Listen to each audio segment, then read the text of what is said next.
Hi, Coach. Like, I'm a big fan of your work, and I imagine like probably everybody in the basketball world know who you are, and like even in Taiwan, like there's coaches reach out to me like they want to like listen, they want me to invite you. So I know you were at Clemson for a while. I know you're at Texas for a long time, then 76ers, and then currently the VP at LA Clippers. My bad. So. Can you like kind of walk me through like your path to where you are right now? Sure, sure. I um I did. I started at Clemson University. I played a little college football at Division II level at from Springfield College. And what I discovered when I played football is that I love training. And I loved lifting and I loved, hanging out with my friends and running and doing all the movement drills. And so when school ended, I knew that I thought that I wanted to have some kind of career in that space. Um, I wrote a bunch of letters with the help of a boss at that time and sent them off to big time football schools in Penn State, Tennessee, Florida, Clemson. Um, and I heard back from Tennessee and Clemson. And so I got a graduate assistantship at Clemson, and I went there to see big time college football, and and which was great. Elite athletes, I mean, bigger, stronger guys than I had ever seen before in my life. Um, and the football team was really good that year. They went 9-3. But in that spring, a young basketball coach came into Clemson, and his name was Rick Barnes. And so he was 38 years old, and I was 23. And he kind of liked how I interacted with the guys. So he asked me if I would leave football to become a basketball only strength coach at that time. And at that time, there weren't a lot of guys. And he basically, the deal that he gave me was he really couldn't pay me a lot of money, but he would allow me to go learn from anywhere in the country, any book, any resource, video. Um, And so I jumped on that. And that was a very pivotal moment in my career because it allowed me to meet a lot of people, a lot of great coaches, and really learn at a feverish pace. Um, and we were lucky. We had great success at Clemson and took the program to a national ranking and number two at some point in time after our third year and went to three NCAA tournaments. And Rick took the Texas job and took me there.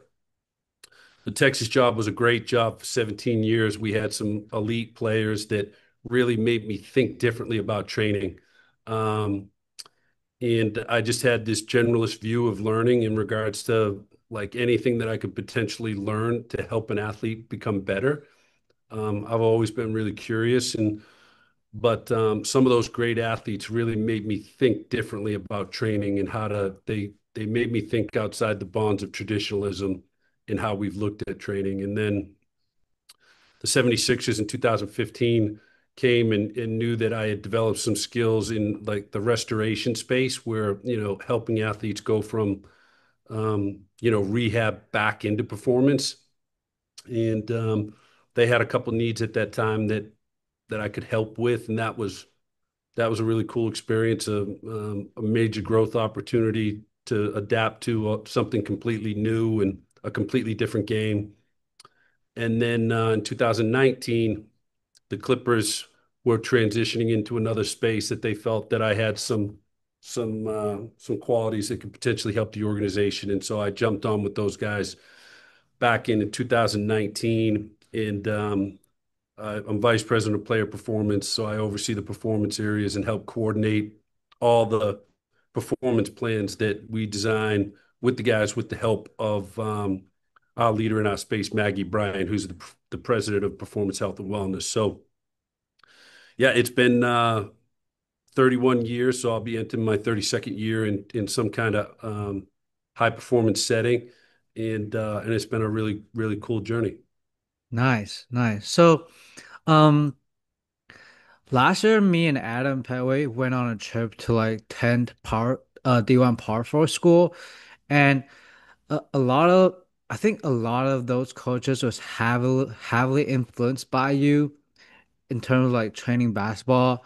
movement and like Gary Gray stuff. So uh you you got like 30 years of experience, and like a lot of those coaches are heavily influenced a lot, especially basketball. So I think the question I want to ask right now is, what do you think that like you do different than other coaches that make you better or make you like just make you different? And all these guys want to learn from you, like Adam, Ola, all these dudes. Uh, you know what? It's been, thank you for the nice words. I think when you do something long enough, you're going to make a lot of mistakes. And so I think, are you humble enough to try to learn from those mistakes and try to see how you can maybe do it better? And so, two things. One, making mistakes and the opportunity for growth in those, but then really blessed to be around some of the world's greatest players that have ever played the game. And those structures are uniquely different than most athletes. And that was the eye-opening thing to me, is the ability to examine those structures and say, maybe we could train this structure differently because it's designed so differently, right? Um, so, lucky that we coached two national players of the year at Texas, two very different, one very small and TJ Ford, crazy explosive, 6'1", 170 pounds. Um, and the other one, Kevin Durant, almost 7 feet, moves exceptionally well at that height. Um, and his structure allowed him to, see the game very differently because of his height and his ability to put the ball in a space that he could get shots wherever he wanted. The other one had to maneuver in spaces and use the speed of his body up and down to be able to win those spaces. But some of the commonality to that was it was a lot of horizontal vector-based movement. Those guys mastered those vectors. And when you looked at traditional training, a lot of the training was about getting strong in one space, straight up and down on the vertical vector.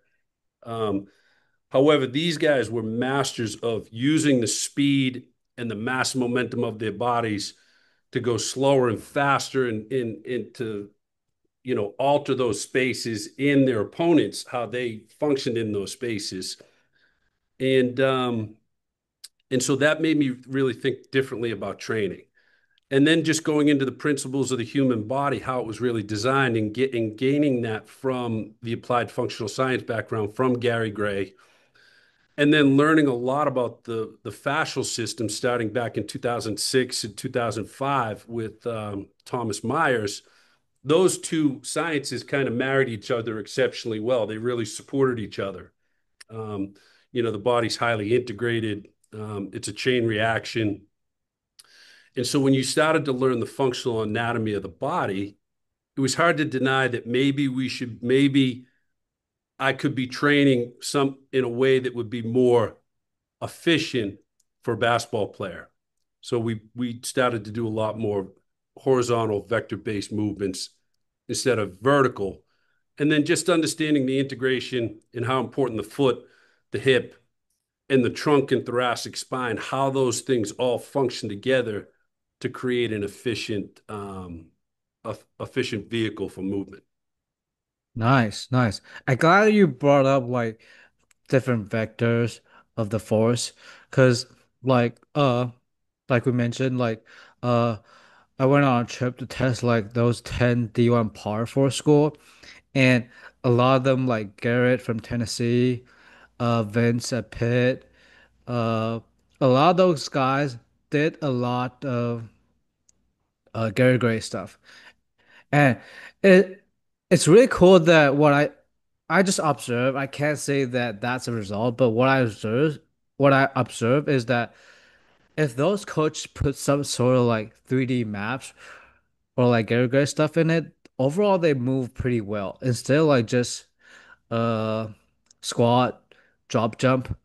If yeah, so there's like if coaches only do power based stuff like squat, drop jump, whatsoever, Overall, they're pretty stiff, but if coaches kind of implement that Gary Gray stuff, 3D map stuff, they actually move pretty well. So I know you kind of talked this a little bit when you were on Gary Gray's podcast, but what got you into Gary Gray's system at the first place?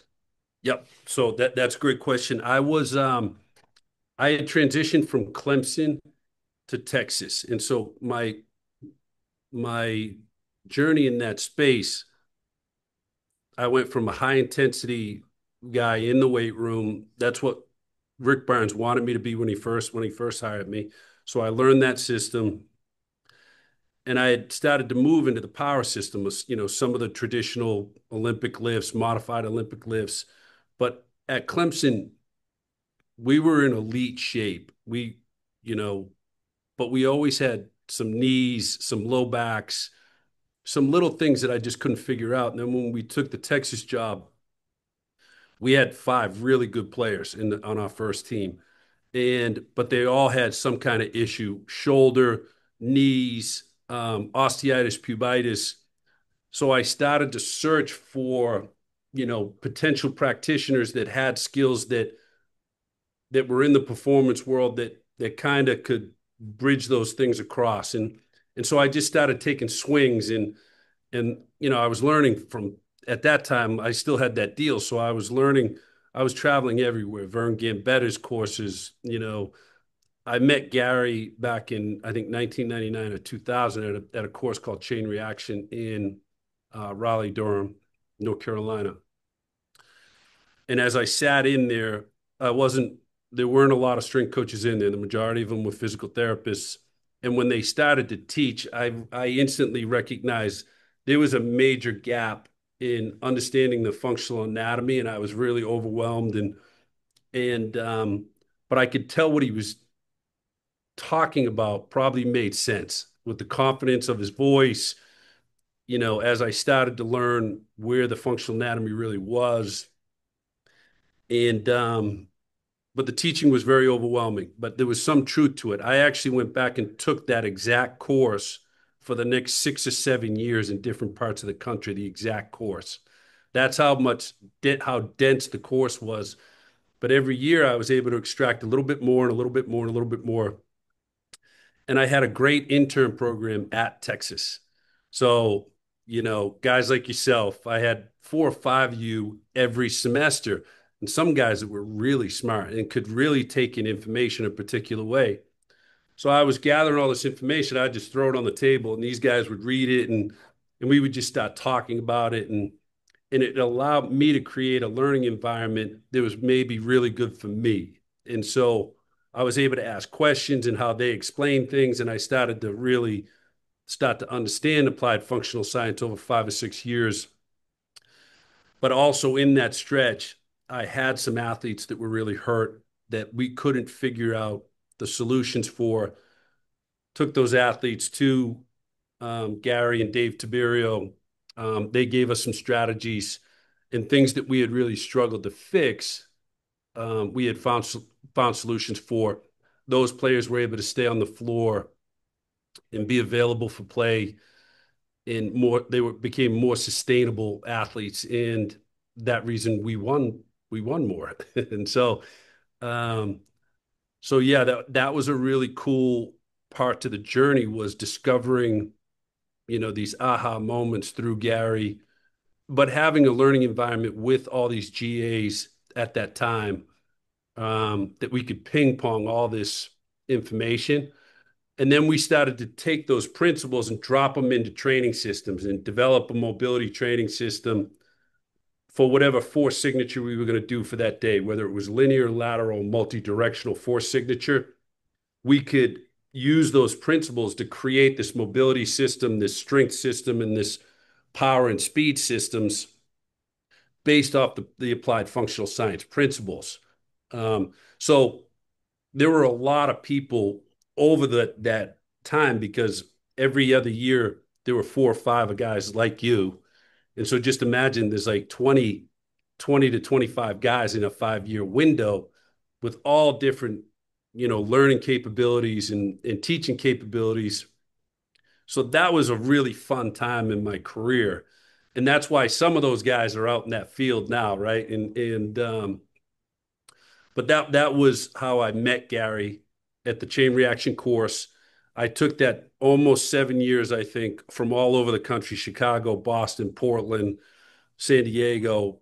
And then in 2007, he opened the gift school, Gray's Institute of Functional Transformation. And I was one of those in that first class and took that course, which really took my knowledge of applied functional science to a whole nother level. Cool, cool. That was really cool. So I didn't took the gift, but I do the membership and basically all the certificate or online course they have. And I thought like one thing that maybe I'm wrong, but like one thing I think like the overall Gary Gray system explain and do very, very well is the foot and ankle. He explained the foot, ankle very, very well. So uh can you like briefly share like your thoughts on like how does the foot affects overall movement on the basketball court? Yeah. And so Gary helped me with some of those athletes. Two of them, one that had a inverted subtalar joint. And for those that don't know, the subtalar joint is basically the calcaneus and the talus in the rear part of the foot. And one of the most common sprains in basketball is the inversion sprain. And so the joint can get stuck in inversion, which won't allow the talus to fall down and not allow the tibia and fibula to internally rotate. Um, that particular athlete had a significant L4, L5 issue. We fixed that. We go on to the Final Four that year, and we lose to Carmelo Anthony in the Final Four. Um, but that player ends up breaking the all-time rebounding record in school history at Texas. Shortly after that, we get a kid that comes out of high school that has a chance to go directly into the NBA, but he has a condition called a spondylolisthesis, and he has some instability at L4, L5, and we find that his right ankle has a restriction in dorsiflexion, but a real significant um, HV bunion on the first ray that can't get any dorsiflexion at all. And so basically understanding the chain reaction biomechanics of the foot when the foot hits the ground, the last thing that leaves the ground in sprinting would be the big toe. So if the big toe can't load, the leg basically has to open up. And what happens is when the leg opens up, that femur spins out twice as fast. The pelvis comes back twice as fast on that side, and you break the facets at L4 and L5. We get that going. We stabilize that, fix that. That kid goes on to become a lottery pick, plays 15 years in the NBA and has an amazing career. So understanding those two instances, now I really start to dive into the foot and the structure of the foot. So if you look at the foot, 26 bones, 28 if you're going to include the sesamoid separations. Um, but there's only 206 bones in the body. So 52 of your bones are located in your feet. If you start to look at the architecture of the foot, the rear foot, the mid tarsal joint, the mid part of the foot, and the forefoot, it's hard to deny that it's not a three-dimensional vehicle, right? It's stacked. The heel is stacked on this vertical column, and then the rest of the foot is a horizontal platform, And so when the foot hits the ground, the talus kind of falls in and and down. The mid tarsal joint collapses, and the rays in the front just they splay out on the ground. Um, and then as I push through the ground, right, the arch, so we'll go from pronation to supination in the arch as I start to push through the ground and explode. When you start to look at that, and then you start to look at the extrinsic muscles of the calf and how they wrap around the malleolus is the post hip fib tendon and the peroneus longus. They come down and wrap around, and they start to articulate into the parts of the rays of the foot, the mid tarsal joint and the navicular, and so as the foot starts to splay, you get eccentric loading of those tendons that wrap around and start to grab the calf and teach the calf what's going on. Then you look at the gastroc. The gastroc actually reaches up and attaches to the femur bone. So it's like this highly proprioceptive when the foot hits the ground, all these things, all these guy wires start to tell the foot in the calf what's going on. Um, so that's how I started to really understand the the potential of how important the foot was, but then examining how that foot functions in those four signatures. What happens when you sprint? What happens when you move laterally?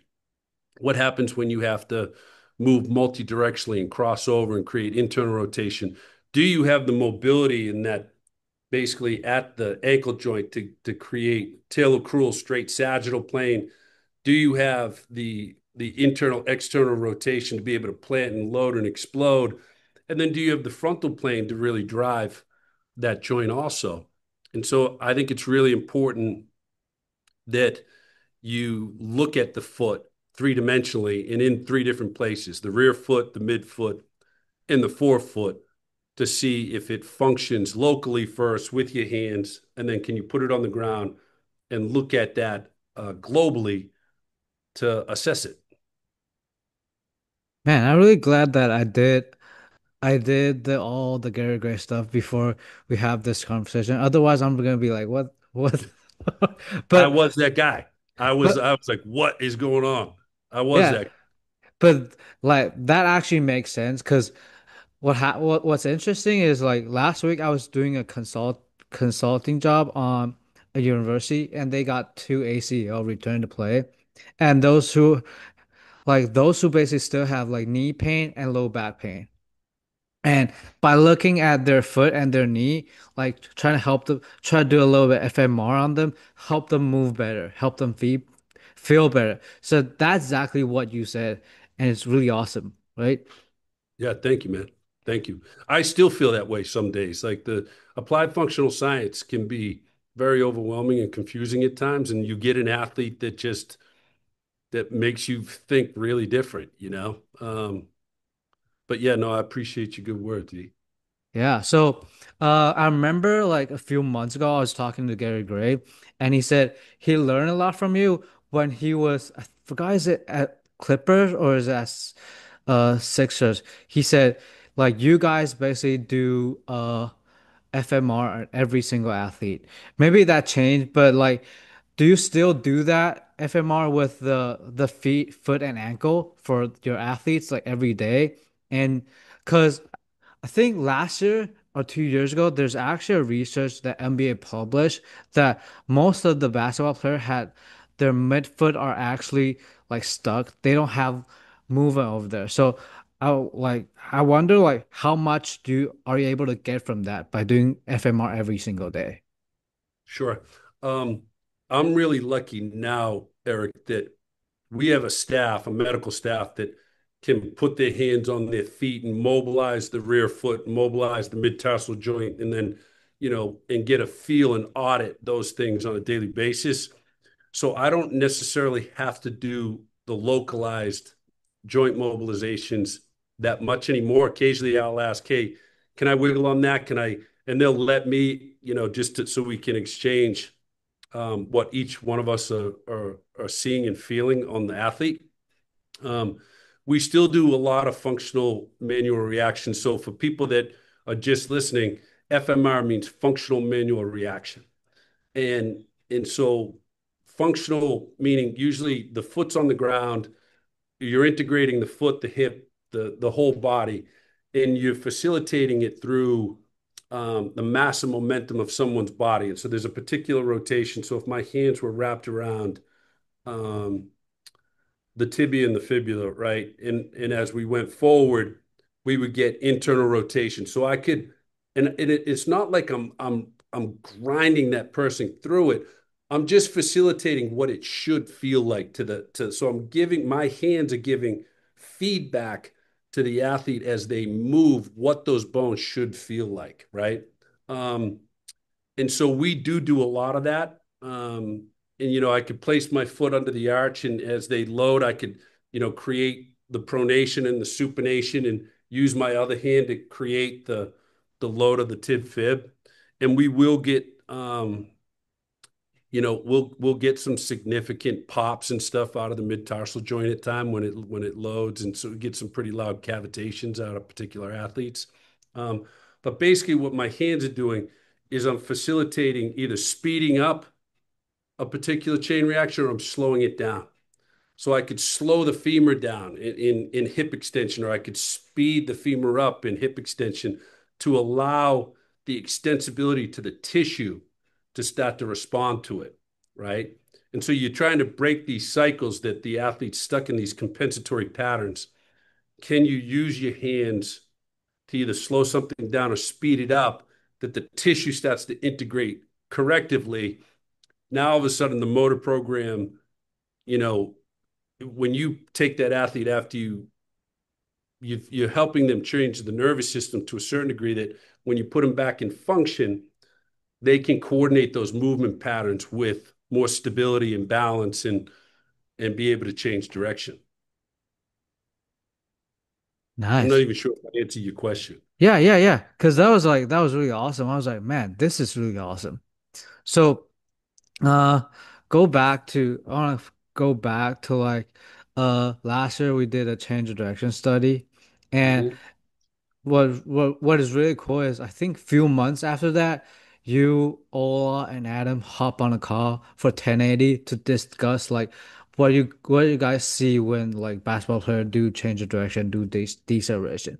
So, can you kind of share that when you watch and like basketball player play, no matter it's guard or small forward, like when they do all those like crazy change of direction or like Euro step whatsoever, what are some things you're gonna look at? Um,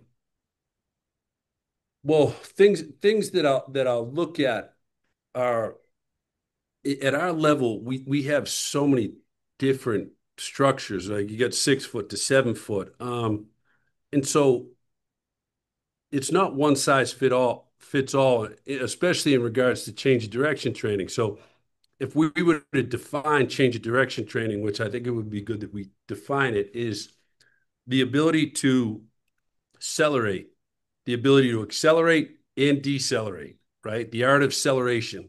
And so you're on this spectrum, which there's certain skills needed for acceleration, there's certain skills needed for deceleration, right? From concentric to eccentric, the harnessing of those two together.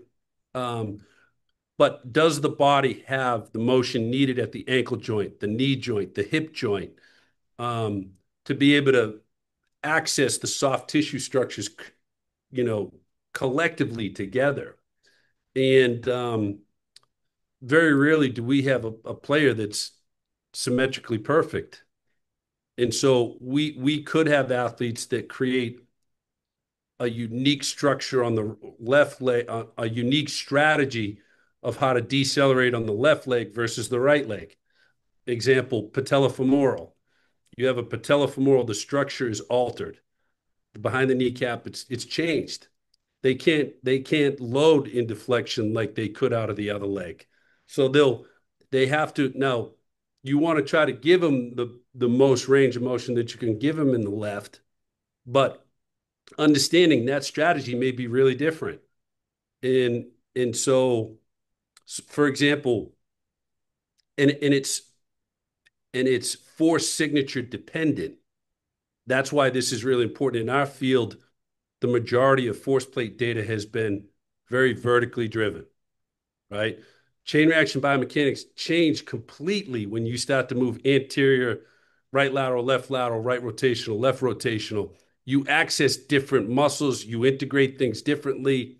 So we've been really blessed in our new facility to build out ways to be able to objectify those measurements for the first time. It's really cool. The 1080 product is an elite product, I feel, that can really measure those things on the force spectrum. So from heavy strength to lighter into the power and to even lesser into speed, it allows us to capture data on that entire spectrum on those vectors.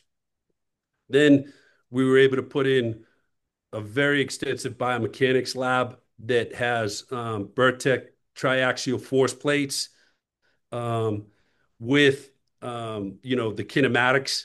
So we're looking at motion capture, and so we can examine, even though that we're getting the kinetics, the numbers off the force plates, we can match it with the kinematics of the movement, the video of itself, and be able to see the difference in those strategies. What's right or wrong? What I'm really learning as I'm moving along, there really isn't a right or wrong. It's like how can the athlete access, the ability to coordinate that side with the structure it now has to effectively and most efficiently, load and explode out of those vectors without pain, right? Um, and so the great movers are they have the ability to use speeds, like, and I think we talked about it earlier. They can slow down, speed up, and slow down, and then that athlete across from them stops for a second, then they speed up again. So I've had a lot of athletes that if you had them run baseline to base, you're like, yeah, no, that's not a pro. But guys that have crazy gears that can go up and down, so they can accelerate, decelerate through large ranges of motions and short ranges of motion to win that space. So they can execute the skill of whether they want to shoot it, whether they want to pass it, or whether they want to get into another space to bring somebody to make something else happen. Um, so you know that's been the fun part of being around so many different great players and examining how they use these strategies. There are some fundamentals. You have to be able to stop and go, right? Those guys are the great ones. And if you just happen to be really tall, you get a chance to put a ball in the space that, and if the higher you jump, you can't really block my shot. So structure and function, they're always working with each other with these guys to become successful. But the change of direction thing, Eric, I think it's important because sometimes people hear change of direction, they think it's agility. It's really not. You're teaching the body to accelerate and decelerate, and you can put them in patterns that are specific to the force signatures, linear and lateral, multi-directional. You can rehearse those things, and then you could enhance those things with load, pulleys, dumbbells, weighted vests. Um, but the truest form of agility is once you get super strong in the change of direction drills, can I take a visual response, an auditory response, or a tactile response of something hitting my body that I can go from one movement program to another movement program effectively and efficiently? Mm. Man, I love this. I remember like so I remember like back before I like before I learned about like the whole 3D map stuff and before we did the deceleration research, I was like, man, I just need to get my athletes strong and fast, right? Just power clean, squat, whatsoever. And I feel I was like, if they're able to like catch heavier on power clean, they probably could able to like deceleration change direction better. But what is really interesting is like, so on the trip we went to t 10 schools. Like if you see on the 1080 curve, some of the best performers in basketball, they're actually not gonna be the fastest. They can like be very, very fast on the first two step, but then pace it, right? But like some of the like I don't want to use a word like normal, but average, some average athlete, they're not probably not the best. They just keep accelerating. They need to build up momentum. But like the best of the best, they're able to produce that speed on like first or second step. That was really cool. Just like what you said. Yeah, and like you just said, there's a wide spectrum of athletes up here, but just imagine if you had the athlete that had both. The one that could express force and execute skill and had the cognitive ability to be able to make great decisions. That makes a pretty elite basketball player. And that's what we're always trying to search for. Do they have some of the characteristics that you just shared? And then, you're able to go back and look at the history of their play. Does that match up? You know? Um, Yeah. yeah, but that's a great observation on your point. Nice. So, uh, I think this is going to be the last question for training. Okay. Um, I think like I was talking to like coaches and physical therapists around like the league, and a lot of like the coaches and therapists are talking about growing pain, hamstring strain, or like overall lower limb injury, right? And uh, while I was like going through all those like publicly available data, I feel like you guys probably handle it very well, and somehow I feel like part of it is because the 3D map or like the overall 3D movement stuff. So can you kind of share your thoughts on like injuries like hamstring or like growing pain? How do you deal with that? How do you manage that? Sure. So I think that, when you examine the hamstrings, um, I think you want to look at where they're designed, right? So the majority of them, well, all of them, they tie in on the ischial tuberosity in this huge bundle and then come down through the posterior part of the thigh, but they cross the knee joint. They attach on the lower leg, the fibula, and two on the tibia. They almost look like horse reins that wrap around the knee. So if you start to look at just the functional design to them and how they orientate, um, which didn't make sense to me was this. In traditional training, the pelvis is symmetrical in the loading, where I bet you if you look at 98% of hamstrings, there's a separation in the pelvis.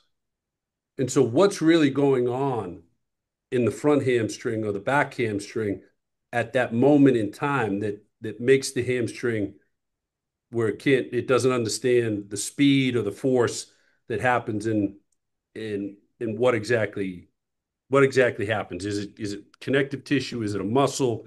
Um, and so if that is true that they tie on the ischial tuberosity, the pelvis is a three-dimensional vehicle, and you have to examine what I would call the transformational zone of what the pelvis is doing in space at the moment of injury. And then what is the torso doing though from the top down? Because there's a top down force that's being created. Is the trunk flexed, which is going to create even more load into the hamstring? Is it flexed and rotated? Is it flexed and rotated away? Um, and so there's two different forces. And then remember, I just said that the hamstrings come down and attach at the knee joint. Well, the tibia and fibula come down and create this, it looks like a wrench, and then the talus falls into the middle of it. And then it takes the talus and drives that. So how important is subtalar eversion? Because as soon as it everts, it takes these two bones that take those two reins that are hooked around the knee into some transverse plane motion. So I think you have to examine the subtalar joint function, and you have to examine the pelvis three-dimensionally, especially in flexion and rotation in frontal plane. Does the pelvis have that motion to be able to eccentrically stimulate the hamstrings appropriately? Well, think about it. The majority of the strategies in traditional training, there is no hip separation. They're together. And so I would potentially argue, are we measuring the right thing? Um, and so, and are we training it the right way? Strength is important. And so what happens is as strength, as more load goes up, you need a more stable base, symmetrical base, right? Um, but when load goes up, your ability to move becomes restricted more. So it's like finding the Goldilocks theory of how much load can I put you in an asymmetrical stance and create that function of the pelvis rotationally with some symmetry, checking the foot, but then also checking the trunk. Like can a restriction in the trunk create a pull in the hamstring? I would say yes. If you start to look at the fascial system and how the fascial system, the superficial back line and the superficial functional backline works. And so I think just putting on some glasses that allow you to look at it in that scope um, gives you an opportunity to be more creative in your toolbox to find strategies to train the hamstring more functionally than the traditional based just loading, right? Nice. I love this. I love this. All right. So another question about like what you mentioned about like motion capture and 3D force plate is so I get to use the motion capture a year ago when our crew was at Louisville, and I remember assessing their SI joint and their thoracic spine, but back then, like a lot of those like small joint movement, the motion capture weren't able to like capture that. So is that a thing that you guys also have to deal with, or like you guys have like more advanced stuff, so it's more accurate? You know what? I'm not familiar with Dari that well, and so we're in the first year in the inception of a biomechanics lab, and we have a great biomechanist named Sam Zeff who came from Long Beach State, um, and we are learning and trying to discover the best ways. So we're using Qualisys and Thea um, to be able to capture these things. And so, for example, we had a patellofemoral guy, right? And so you're able to watch him do an anterior leap, uh, a lateral leap, and a rotational leap, right versus left. You're able to capture the forces off the triaxial force plates, but then use the motion capture data to say, okay, this strategy is different. He creates more stiffness on the patellofemoral side with his hip. He doesn't get into more flexion, but he's actually faster off the patellofemoral side than not. Without the video capture to that, you're just kind of guessing on the forces, right? Um, some of the other things that we're learning. Um, I had messed around with an instrumented treadmill a couple weeks ago. I got on and tried to start learning with the biomechanist, and there was this distinct difference in my dorsiflexion of my right foot in gait when it came off than my left. Well, but my knee to wall, they're very symmetrical. My true talocrural ankle motion, they're very symmetrical. So why now all of a sudden in gait does that does that change? Well, I had avulsed an adductor longus off of my right pelvis 17 years ago. So the tissue extensibility in my hip extension on that side is restricted. So basically, as my right foot came back, the extensibility of my hip ran out. That's why the foot came off. It wasn't so much my foot as it was my hip. We retested it. I went to work on getting some of that motion back, and and and and it changed pretty dramatically after I was able to get the tissue loading again. You know, Nice. so it's like the numbers. I think you got to be careful with the numbers and there's a whole story to it, and you got to examine it at a whole bunch of levels to be able to try to figure out, you know, Yeah. what the individuality to that athlete and what's happened to them in their history on why those numbers could be altered. Nice, nice. Man, I really enjoy this one because I really enjoy talking to you because like I was talking to like different physical therapists around the world and like even track coaches. We were talking about like SI joint, low back pain, all those stuff. Like there's not I'll say there's not a lot of people out there who are able to explain how the low like how the foot's gonna affect the knee, how it's gonna affect the pelvis, and how the force from bottom up is gonna affect the pelvis. So that was really awesome. I really learned a lot. Yeah, cool, cool. I appreciate you saying that. So, before letting you go, I still got like one or two questions. Like, after all these years, you probably like already achieved like most of the strength coach want to achieve, or like most of a performance coach want to achieve. So, like the first thing is, what are the some topics or some things you're trying to improve or trying to learn like now, or like what are some things you're interested in now? Uh, yeah, I think this biomechanics space um, has an opportunity to be super valuable for us as coaches. I just think that we need to think and look a little differently in what we're capturing in those spaces. Um, and but I understand, you know, in capturing data, you have to eliminate variables, right? And so to be able to create validity and reliability to the data, I just think that it's really hard to the body's highly variable. It demands variability. And so there's like this topic of testing data and training data.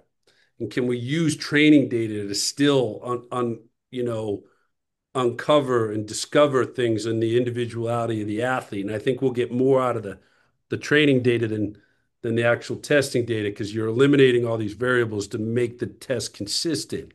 Um, and so I'm lucky. I got an awesome staff and you know, Sam Zeff and Adam Virgil, Maggie Bryant, and you know, those all those people, they think they love having platforms that we discuss these things. Um, and so the biomechanics space, I think, is one that has a real opportunity to advance. Um, you know, some of the recovery stuff is very intriguing, and I think that the space that really has an opportunity to grow is the mental skills space. You know, the mental skills space I think has been poo-pooed on for a while, and I think the great ones they have elite strategies in those spaces, um, and changing how that's looked at from athletes that it's a skill set, and it's part of the toolbox that you could learn how to emotionally regulate some of the things that you're feeling or that you're going through, and what that does to your body physiologically and how you could have strategies to change that to make sure that your body doesn't go through some of those physiological stresses or manages those things. So, you know, heat exposure, cold exposure, um, vagal nerve, all these things are very, very, very intriguing. The sleep technology is starting to really expand right now. So I'm trying to keep up with all these things that are just learning, but I still really love not getting away from the coaching piece. And what I love is you know the movement piece and the integrated movement piece. How do you create programs that help people go from where they are to where they want to be? But I'm trying to keep up in this arms race of all this knowledge that's just, I mean, it's just exploding. This longevity, you know, science is changing how people see how important movement is. Um, so those are the things, just trying to keep up with technologies and the science as it's changing. And so it's pretty cool because it's evolving so fast that it allows all of us to learn. We can learn all day long, you know, because it's just changing Nice, pretty rapidly. nice. Last question before I let you go. So you mentored like so many great coaches, Adam Petway, Tador, Garrett, Henry Barrero, Vince, Cliff, all those big name out there. So there's a lot of young coaches out there want to maybe future want to be an NBA strength coach. Maybe they want to be a director. Maybe they want to be a director at college position. Like what are some like advice you would give to like the young practitioner out there? Um, well, I appreciate your good words. All those names that you just mentioned, those guys were, you know, they were amazing teammates to me and the programs that we were involved in at that time. They all helped, they really helped me in my career move the needle with the guys that we were working with. So I'm super grateful for all those relationships. Um, this is what I would say to young people out there, that the world's changing a little bit in how you take in all this information, the phones, um, but there's some old school principles I think you can differentiate yourself from. You're an example, Eric. Like, how many times have you contacted me for this podcast? I can't remember. Right. But this is what you did, though. You were consistently persistent, very politely, very humbly, like something that you really wanted to learn. You differentiated yourself to me by just how you expressed you really wanted to learn, right? Um, like kids nowadays, just understanding the sacrifice that if you really want to become a performance coach, there is a significant sacrifice when you start. And are you willing to um, come in and provide value no matter what that job is? And so some kids nowadays, they have this vision of how it happens. Just understand, if you can come in and bring value to the program that you're in, no matter what that is, no matter what your coach asks you to do, he sees you as valuable. And then you just continually grow that, and then you continually learn. And a lot of those names that you named were some of the best that they were great. What's the word I'm looking for? They were amazing teammates, but they were servant leaders. They did it for the right reason. They did it to help the athletes that we were serving, and help me provide environments that were unparalleled, that we could create environments that we covered every scope of performance for our guys. Um, and made me think different, challenge the environment, right? Like, but can you challenge the environment constructively? Like, I love crazy smart people that are competent, but if you can't use that competency and that intellect to help elevate the group, if you need to use your intelligence to intimidate the group and prove that you're right, this is high performance is about team. It's about together. It's about how we function as a unit. We win together. And so I think understanding the importance of, number one, developing your competency, your intelligence at the skill sets that you have, but the EQ could be as important, and that could be developed. That can be learned. It's a learned skill set. You could read on those things. And the balance of those two, I think, and all the names that you just said, they're really good at both the ping ponging off that spectrum of IQ and EQ. Um, and just if you have the right mindset to be a servant leader and really want to help people, you have a chance to be crazy successful. And I think that just some people, they they they want to learn how to just get there. And it's a journey. But if you have those fundamental bases, I think that you got a chance to be successful. You're gonna be an ass kicker, dude. I already can tell you that. Adam's already told me about you. He swears on you. But how you chase me down, and it wasn't that I was avoiding you. It was just that my days can get really full. But just how polite you were, how persistent you were, those things are very attractive to people in high performance. They want people that got hustle, and they want people that have a good EQ that know how to do those things.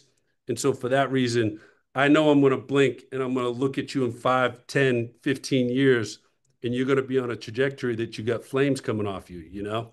Um, so good on you. It's a great question. Appreciate you, coach.